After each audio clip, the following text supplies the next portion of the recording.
ବିଜୁଳି ସାଜିଛି ସାତ ସପନ। ସ୍ୱାଧୀନତାର 78 ବର୍ଷ ପରେ ମଧ୍ୟ ଗାଁରେ ପହଞ୍ଚି ନାହିଁ ବିଜୁଳି ଆଲୁଅ। ଏହା ହେଉଛି କଳାହାଣ୍ଡି ଜିଲ୍ଲା ଲାଞ୍ଜିଗଡ଼ ବ୍ଲକ ଅନ୍ତର୍ଗତ ଭୁର୍ତ୍ତିଗଡ଼ ପଞ୍ଚାୟତର ମୁଣ୍ଡାବାହାଲ ଗାଁ। ଗାଁରେ 20ରୁ ଉର୍ଦ୍ଧ୍ବ ପରିବାର ବସବାସ କରୁଥିଲେ ସୁଦ୍ଧା ଆଜି ପର୍ଯ୍ୟନ୍ତ ବିଜୁଳି ଆଲୁଅ ଦେଖି ନାହାନ୍ତି ଗାଁ ଲୋକେ। 5 ବର୍ଷ ତଳେ ସୋଲାର ପ୍ରୋଜେକ୍ଟରେ ଗାଁରେ ଆଲୋକୀକରଣ ବ୍ୟବସ୍ଥା ହୋଇଥିବା ବେଳେ ତାହା ଦୀର୍ଘ 2 ବର୍ଷରୁ ଅଧିକ ସମୟ ହେଲାଣି ଅକାମୀ ହୋଇ ପଡ଼ି ରହିଛି। ଗାଁ ଲୋକେ କେବେ ଟେଲିଭିଜନ ଦେଖି ନାହାନ୍ତି। ବର୍ତ୍ତମାନ ତ ମୋବାଇଲର ଯୁଗ, କିନ୍ତୁ ମୋବାଇଲ ଚାର୍ଜ କରିବେ ବା କେମିତି? ବିଜୁଳି ଅଭାବରୁ ସ୍କୁଲ ଛାତ୍ରଛାତ୍ରୀ ଦିନରେ ସ୍କୁଲରେ ଯାହା ପାଠ ପଢ଼ୁଛନ୍ତି ତାହା ସେତିକି। ରାତିର ଅନ୍ଧାରରେ ବିଜୁଳି ନଥିବା ଯୋଗୁଁ ପାଠ ପଢ଼ିବାରେ ଅସୁବିଧା ସୃଷ୍ଟି ହେଉଛି।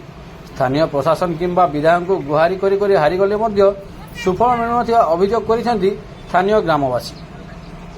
ରାଜ୍ୟରେ ବିଜେଡି ଗତ 25 ବର୍ଷ ଶାସନ କରିଥିଲେ ମଧ୍ୟ ଲୋକଙ୍କ ପାଖରେ ବିଜୁଳି ନ ପହଞ୍ଚି ପାରିବା ବିକାଶର ଡିଣ୍ଡିମ ପିଟୁଥିବା ବିଜେଡି ସରକାରଙ୍କ ଉପରେ ଆଙ୍ଗୁଠି ଉଠାଇଛି। ବର୍ତ୍ତମାନ ପରିବର୍ତ୍ତନ ହୋଇଛି, ରାଜ୍ୟରେ ବିଜେପି ସରକାର ଗଠନ କରିଛି। କାଳେ ବିଜେପି ସରକାର ଗ୍ରାମବାସୀଙ୍କ କଥା ଶୁଣିବେ ଓ ଗାଁରେ ବିଜୁଳି ଲଗାଇବେ, ସେ ନେଇ ଆଶା ବାନ୍ଧି ବସିଛନ୍ତି ଲୋକେ। କେବେ ପ୍ରଶାସନ ଏହି ଗାଁରେ ବିଜୁଳି ଲଗାଇବ ଆଉ କେବେ ଏହି ଗାଁ ଲୋକେ ଅନ୍ଧାରରୁ ମୁକ୍ତି ପାଇବେ, ତାହା ଦେଖିବାକୁ ବାକି ରହିଲା। କଳାହାଣ୍ଡିରୁ ଅନିଲ କୁମାରଙ୍କ ରିପୋର୍ଟ, ସତ୍ୟର ସ୍ୱର।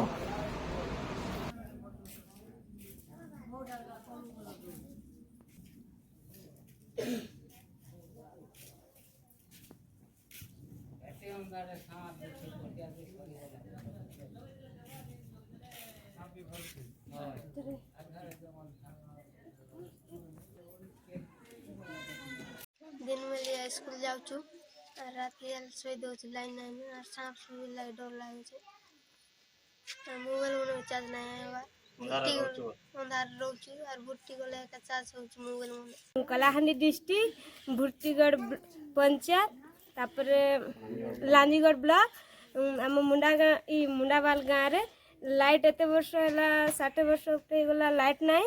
तापरे मु +2 फाइनाल इयर इंजीनियरिंग करछि भुवनेश्वर।